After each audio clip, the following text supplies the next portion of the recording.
The yellow wallpaper. It is very seldom that mere ordinary people like John and myself secure ancestral halls for the summer. A colonial mansion, a hereditary estate, I would say a haunted house, and reach the height of romantic felicity, but that would be asking too much of fate. Still, I will proudly declare that there is something queer about it. Else, why should it be let so cheaply? And why have stood so long untenanted? John laughs at me, of course, but one expects that in marriage. John is practical in the extreme. He has no patience with faith, an intense horror of superstition, and he scoffs openly at any talk of things not to be felt and seen and put down in figures. John is a physician, and perhaps, I would not say it to a living soul, of course, but this is dead paper and a great relief to my mind. Perhaps that is one reason I do not get well faster. You see, he does not believe I am sick. And what can one do?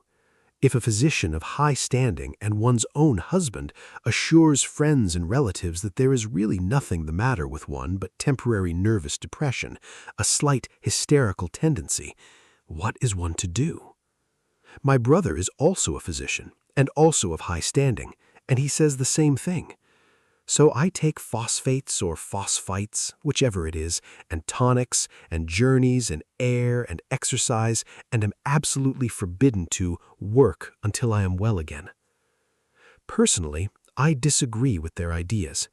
Personally, I believe that congenial work with excitement and change would do me good. But what is one to do?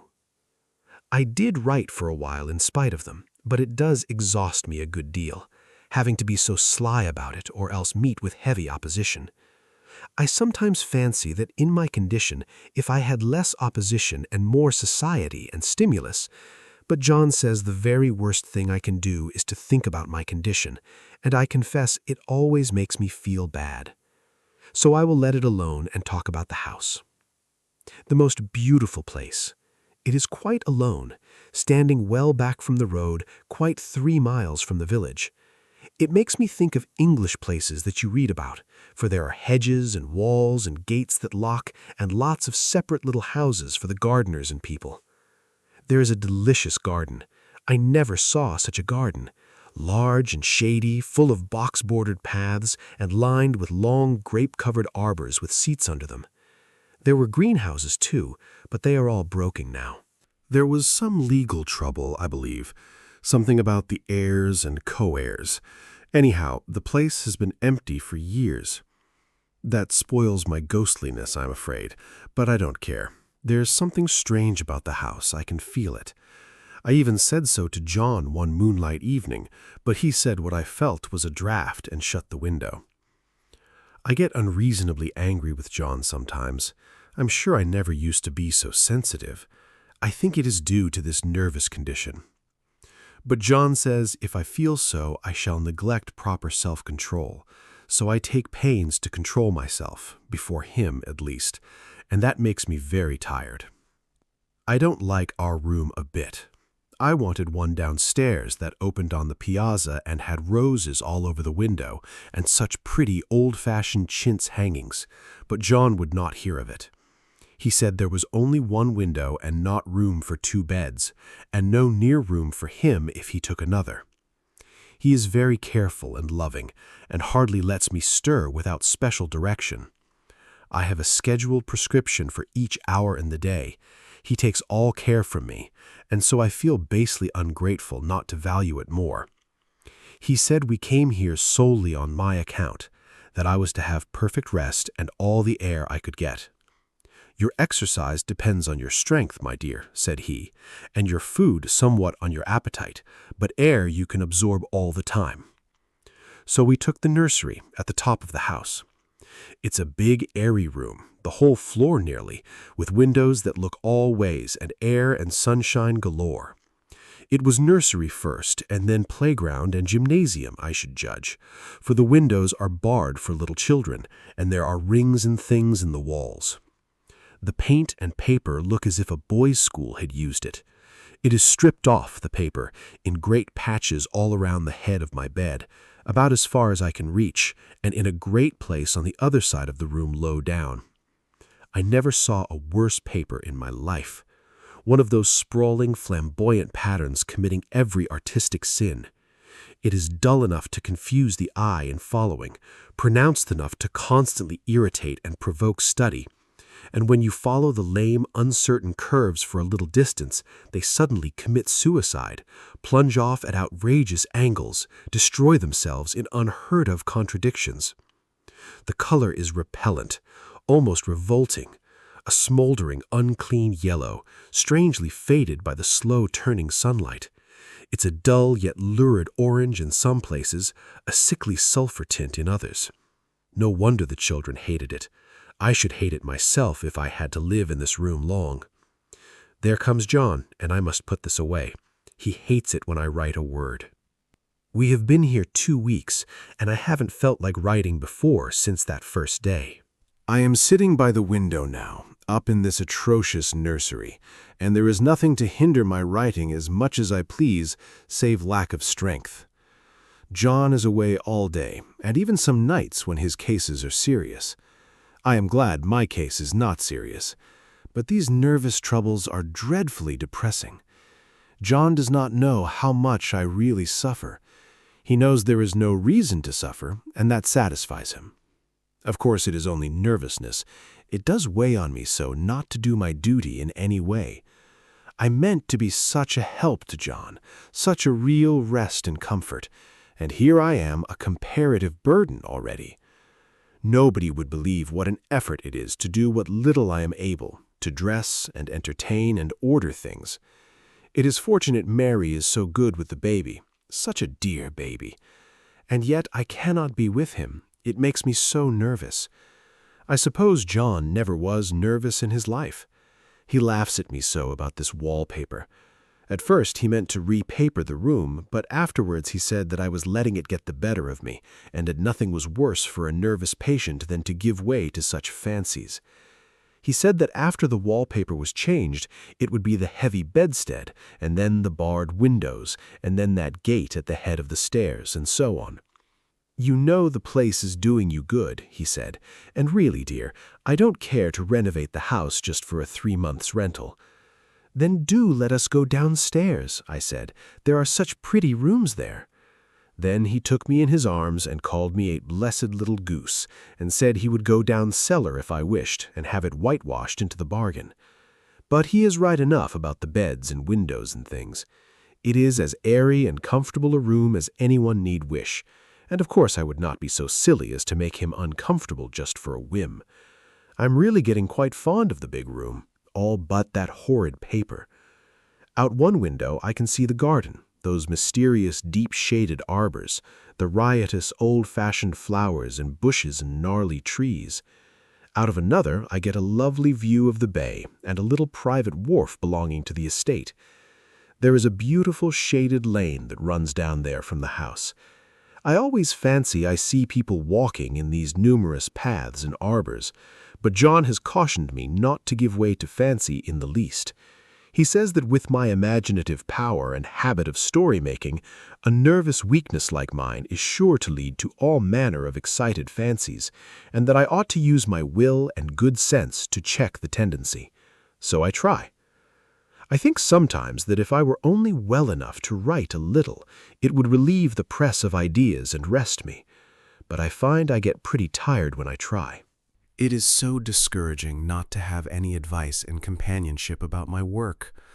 When I get really well, John says we will ask Cousin Henry and Julia down for a long visit, but he says he would have put fireworks in my pillowcase as to let me have those stimulating people about now.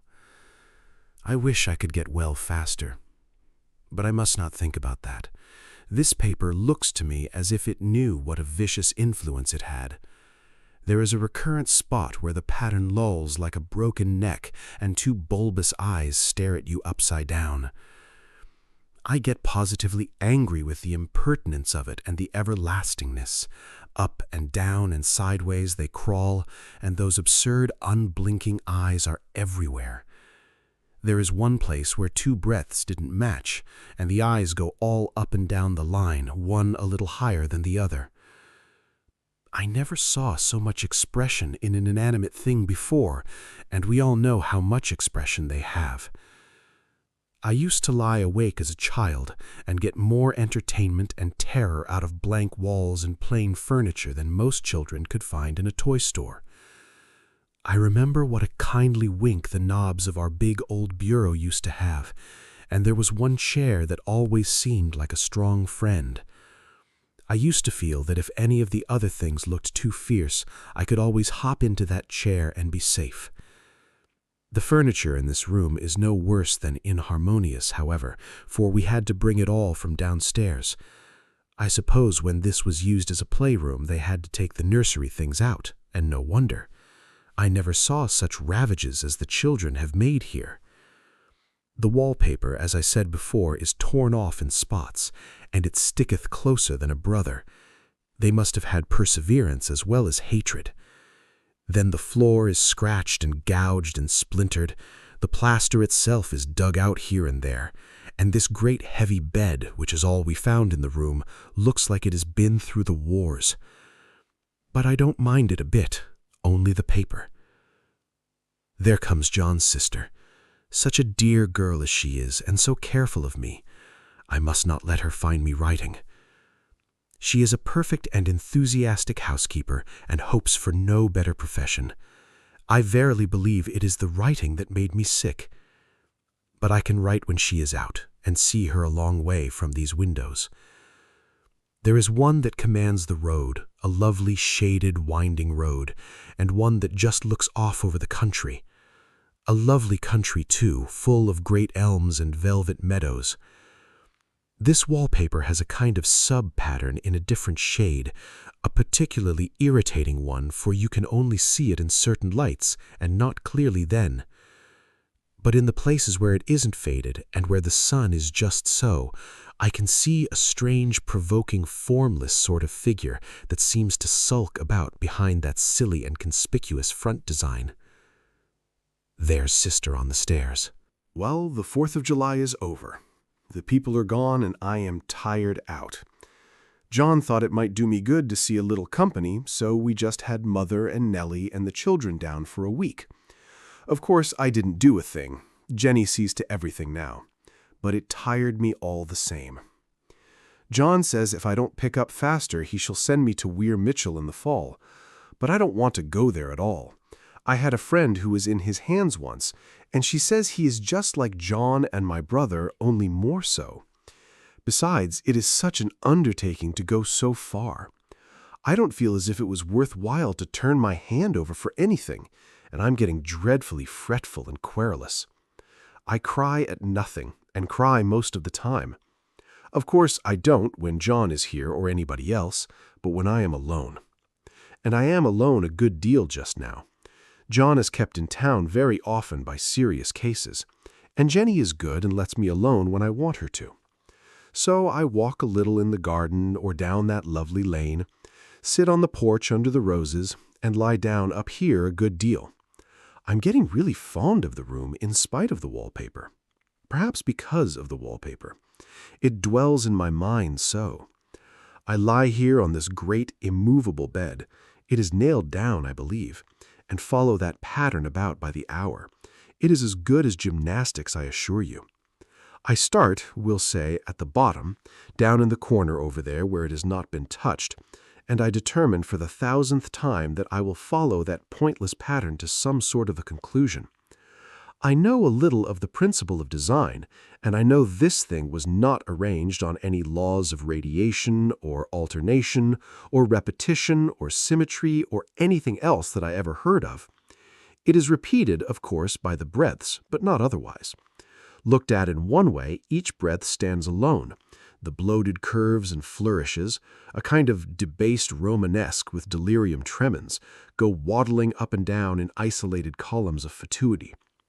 But on the other hand, they connect diagonally, and the sprawling outlines run off in great slanting waves of optic horror, like a lot of wallowing seaweeds in full chase. The whole thing goes horizontally, too, at least it seems so, and I exhaust myself in trying to distinguish the order of its going in that direction. They have used a horizontal breadth for a frieze, and that adds wonderfully to the confusion. There is one end of the room where it is almost intact, and there, when the cross lights fade and the low sun shines directly upon it, I can almost fancy radiation after all. The interminable grotesques seem to form around a common center and rush off in headlong plunges of equal distraction. It makes me tired to follow it. I will take a nap, I guess. I don't know why I should write this. I don't want to. I don't feel able. And I know John would think it absurd, but I must say what I feel and think in some way. It is such a relief. But the effort is getting to be greater than the relief. Half the time now, I am awfully lazy and lie down ever so much. John says I mustn't lose my strength and has me take cod liver oil and lots of tonics and things, to say nothing of ale and wine and rare meat. Dear John. He loves me very dearly and hates to have me sick. I tried to have a real, earnest, reasonable talk with him the other day and tell him how I wish he would let me go and make a visit to Cousin Henry and Julia. But he said I wasn't able to go, nor able to stand it after I got there. And I did not make a very good case for myself, for I was crying before I had finished. It is getting to be a great effort for me to think straight. Just this nervous weakness, I suppose. And dear John gathered me up in his arms and just carried me upstairs and laid me on the bed and sat by me and read to me till it tired my head. He said I was his darling and his comfort and all he had, and that I must take care of myself for his sake and keep well. He says no one but myself can help me out of it, that I must use my will and self-control and not let any silly fancies run away with me. There's one comfort. The baby is well and happy and does not have to occupy this nursery with the horrid wallpaper. If we had not used it, that blessed child would have. What a fortunate escape! Why, I wouldn't have a child of mine, an impressionable little thing, live in such a room for worlds. I never thought of it before, but it is lucky that John kept me here after all. I can stand it so much easier than a baby, you see. Of course, I never mention it to them anymore. I am too wise, but I keep watch of it all the same. There are things in that paper that nobody knows but me, or ever will. Behind that outside pattern, the dim shapes get clearer every day. It is always the same shape, only very numerous. And it is like a woman stooping down and creeping about behind that pattern. I don't like it a bit. I begin to think, I wish John would take me away from here. It is so hard to talk with John about my case, because he is so wise and because he loves me so. But I tried it last night. It was moonlight. The moon shines in all around, just as the sun does. I hate to see it sometimes. It creeps so slowly and always comes in by one window or another. John was asleep, and I hated to waken him, so I kept still and watched the moonlight on that undulating wallpaper till I felt creepy. The faint figure behind seemed to shake the pattern, just as if she wanted to get out. I got up softly and went to feel and see if the paper did move, and when I came back, John was awake. "What is it, little girl?" he said. "Don't go walking about like that. You'll get cold." I thought it was a good time to talk, so I told him that I really was not gaining here, and that I wished he would take me away. "Why, darling," said he, "our lease will be up in 3 weeks, and I can't see how to leave before. The repairs are not done at home, and I cannot possibly leave town just now. Of course, if you were in any danger, I could and would. But you really are better, dear, whether you can see it or not. I am a doctor, dear, and I know. You are gaining flesh and color. Your appetite is better. I feel really much easier about you. I don't weigh a bit more," said I, "nor as much. And my appetite may be better in the evening when you are here. but it is worse in the morning when you are away." "Bless her little heart," he said with a big hug.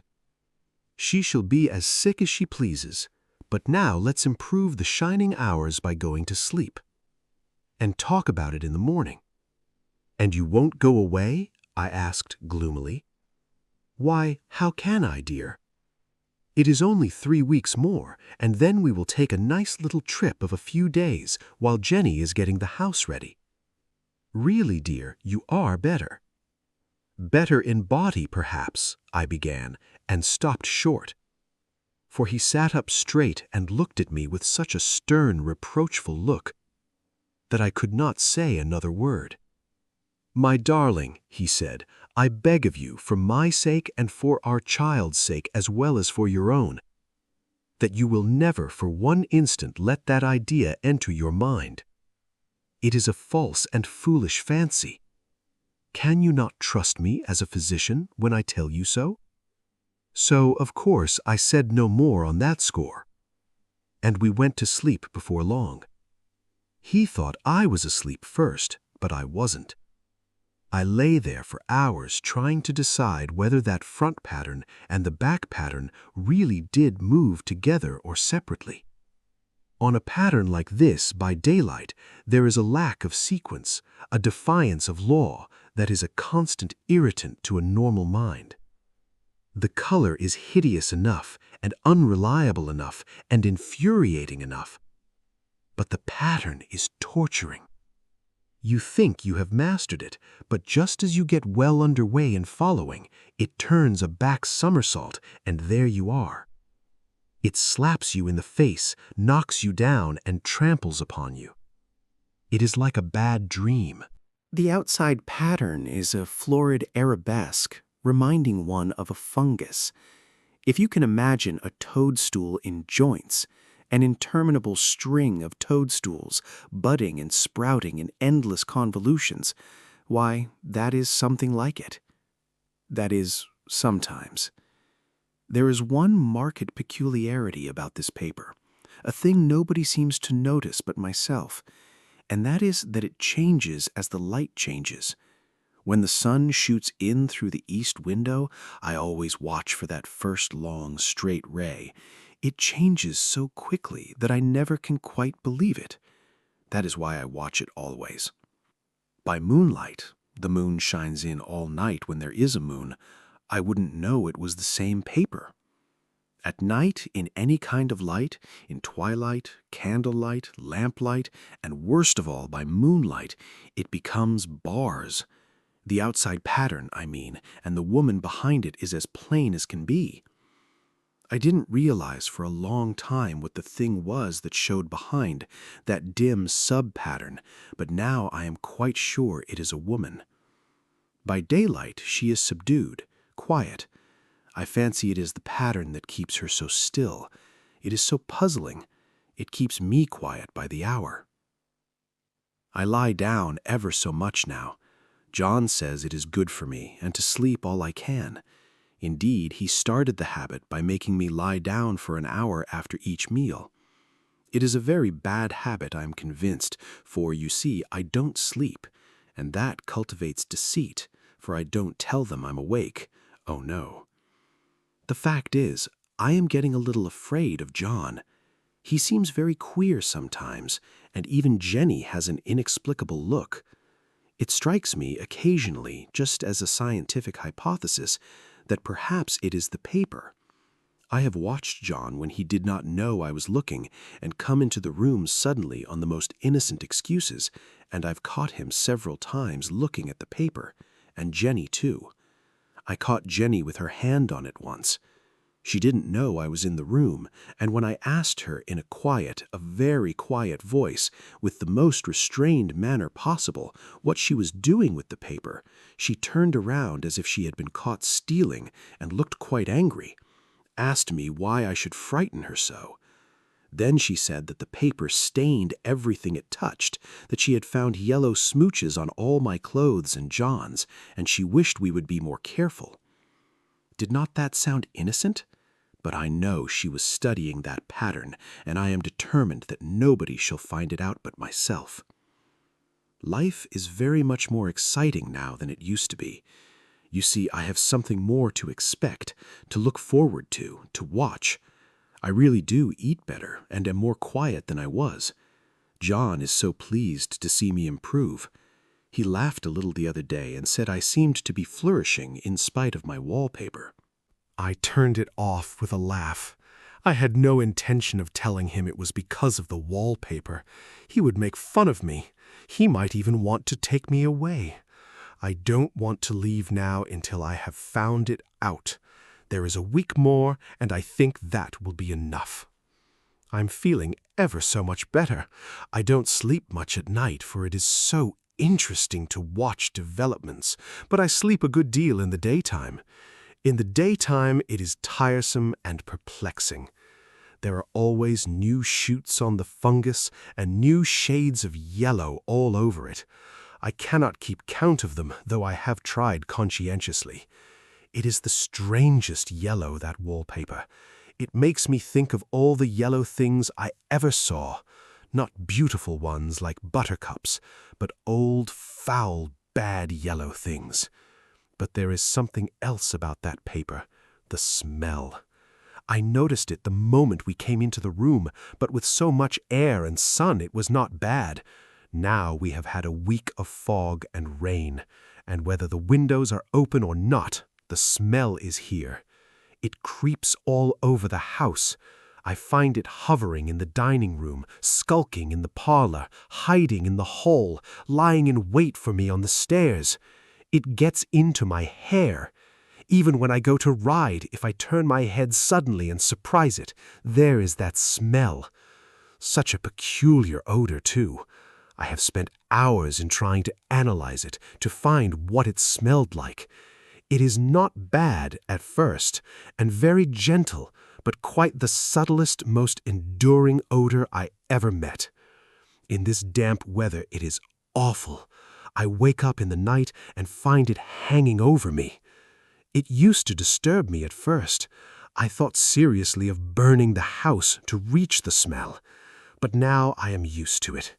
The only thing I can think of that it is like is the color of the paper, a yellow smell. There is a very funny mark on this wall, low down near the mopboard, a streak that runs round the room. It goes behind every piece of furniture except the bed, a long, straight, even smooch, as if it had been rubbed over and over. I wonder how it was done, and who did it, and what they did it for. Round and round and round, round and round and round, it makes me dizzy. I really have discovered something at last. Through watching so much at night when it changes so, I have finally found out. The front pattern does move, and no wonder. The woman behind shakes it. Sometimes I think there are a great many women behind, and sometimes only one, and she crawls around fast, and her crawling shakes it all over. Then in the very bright spots she keeps still, and in the very shady spots she just takes hold of the bars and shakes them hard. And she is all the time trying to climb through. But nobody could climb through that pattern. It strangles so. I think that is why it has so many heads. They get through, and then the pattern strangles them off and turns them upside down and makes their eyes white. If those heads were covered or taken off, it would not be half so bad. I think that woman gets out in the daytime, and I'll tell you why, privately. I've seen her.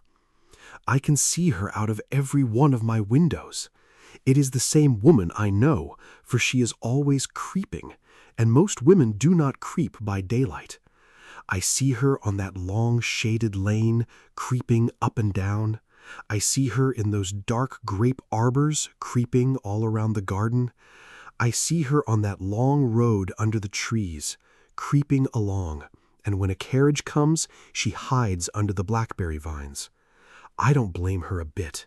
It must be very humiliating to be caught creeping by daylight. I always lock the door when I creep by daylight. I can't do it at night, for I know John would suspect something at once. and John is so pure now that I don't want to irritate him. I wish he would take another room. Besides, I don't want anybody to get that woman out at night but myself. I often wonder if I could see her out of all the windows at once, but turn as fast as I can only see out of one at one time, and though I always see her, she may be able to creep faster than I can turn. I have watched her sometimes away off in the open country, creeping as fast as a cloud shadow in a high wind. If only that top pattern could be gotten off from the under one. I mean to try it, little by little. I have found out another funny thing, but I shan't tell it this time. It does not do to trust people too much. There are only 2 more days to get this paper off, and I believe John is beginning to notice. I don't like the look in his eyes. And I heard him ask Jenny a lot of professional questions about me. She had a very good report to give. She said I slept a good deal in the daytime. John knows I don't sleep very well at night, for all I'm so quiet. He asked me all sorts of questions too, and pretended to be very loving and kind, as if I couldn't see through him.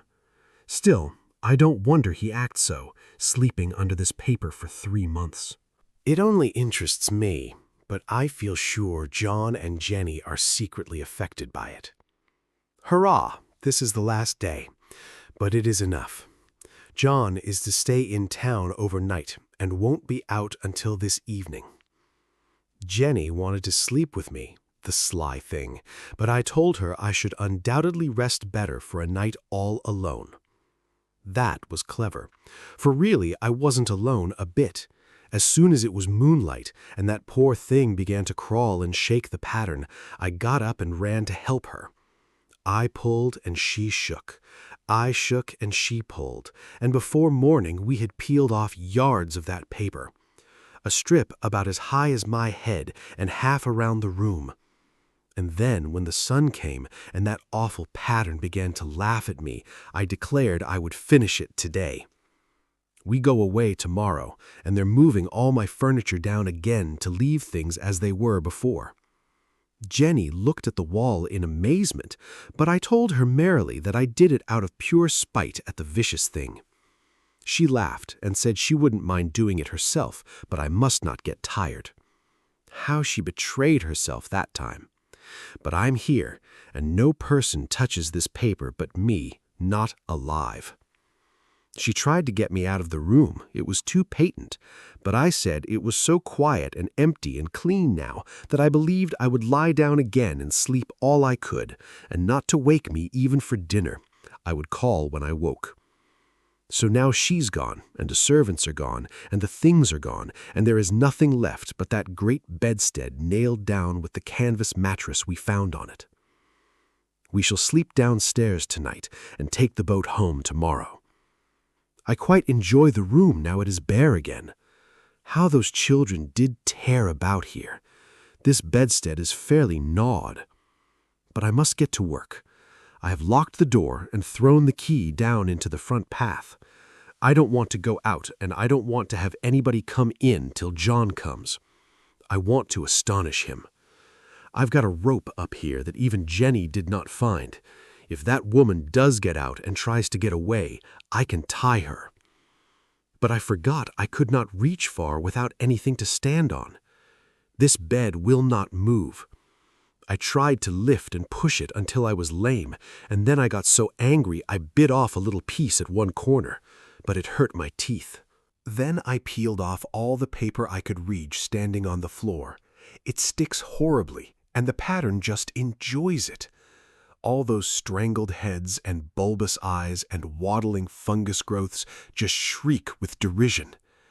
I am getting angry enough to do something desperate. To jump out of the window would be an admirable exercise, but the bars are too strong even to try. Besides, I wouldn't do it. Of course not.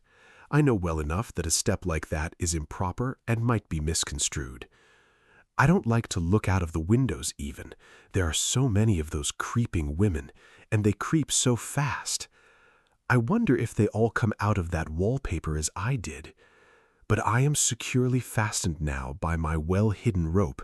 You don't get me out in the road there. I suppose I shall have to get back behind the pattern when it comes night, and that is hard. It is so pleasant to be out in this great room and creep around as I please. I don't want to go outside. I won't, even if Jenny asks me to. For outside you have to creep on the ground, and everything is green instead of yellow. But here I can creep smoothly on the floor, and my shoulder just fits in that long smooch around the wall, so I cannot lose my way. Why, there's John at the door.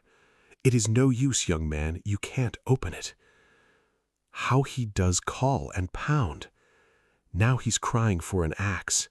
It would be a shame to break down that beautiful door. John dear, said I, in the gentlest voice, the key is down by the front steps, under a plantain leaf. That silenced him for a few moments. Then he said, very quietly indeed, open the door, my darling. I can't, said I. The key is down by the front door under a plantain leaf. And then I said it again, several times, very gently and slowly, and said it so often that he had to go and see, and he got it, of course, and came in. He stopped short by the door. What is the matter? He cried. For God's sake, what are you doing? I kept on creeping just the same, but I looked at him over my shoulder. I've got out at last, in spite of you and Jane, and I've pulled off most of the paper, so you can't put me back. Now why should that man have fainted? But he did, and right across my path by the wall, so that I had to creep over him every time. The end.